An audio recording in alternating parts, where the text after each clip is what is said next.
Dostor menен kандай мамиле? Allahu akbar. Дос, караңыз, дос сизди жакшылыкка үгүттөгөн адам, жамандыктан тоскоол болгон адам дос. Бирге чай ичкен, бул жөн эле көп адам чай ичет. Ошондой достордон көбөйүш керек. Жакшылыкка үгүттөгөн, жакшылыкка себеп болгон, жамандыктан тоскоол болгон достордон.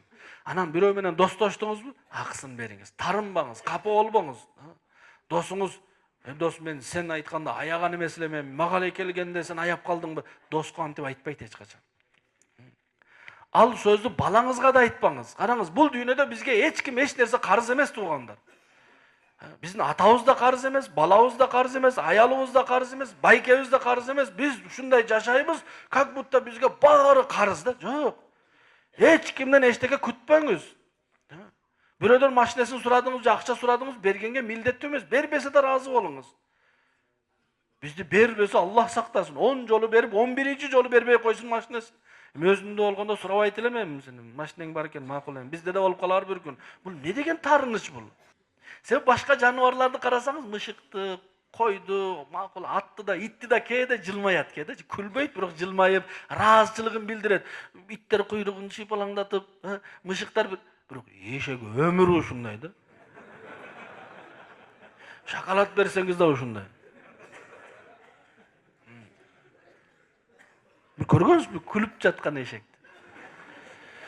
Разы болгон эшекти жаныңызга келип, өзүн мындай сыйпалап, кожоюн, жакшы адамсыз, мына күндө жем, ат дагы жаныңыздан ары бери чуркап, эркелеп, атта бар бул сыфат, итте эң көп, мышыкта да бар.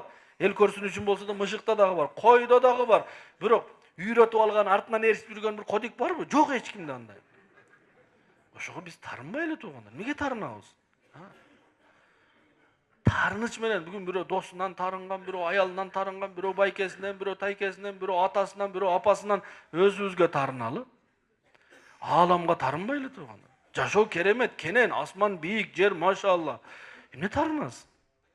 Тарынгандын куржунуна зыян деген ошол. Тарынган адам эл менен келип чай ичпейт. Тарынган адам сиздин машинеңизге отурбайт, пешком жүрөт же маршрутка менен барат. Тарынбаңыз, кенен жашап жүрө бериңиз да. Чын? Үйдө тарындыңызбы? Мисалы, аялына тарынган адам билесиздер эмне болот? Жалгыз жатат. Ошого тарынбайлы туугандар эч кимден.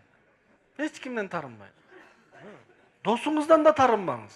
Мен сенен мындай күткөн эмес. Не күтөсүз? Күтпөңүз сиз. Балаңыздан да тарынбаңыз. Мен сени чоңоюп ушундай кылат. Жок, тарынбаңыз. Ар бир адамдын өзүнүн программасы бар. Бүт дүйнө сизге карап жашаш керекпи? Жок, андай эмес. Ушундай кабыл алалы бул жашоодо. Көңүл ачкасы болуп кетпейли. Ошон үчүн үй бүлөлүк жашоодо эмне кылалы? Үй бүлөлүк жашоодо ар бирин өз ордуна коюп, мамиле кыла билели.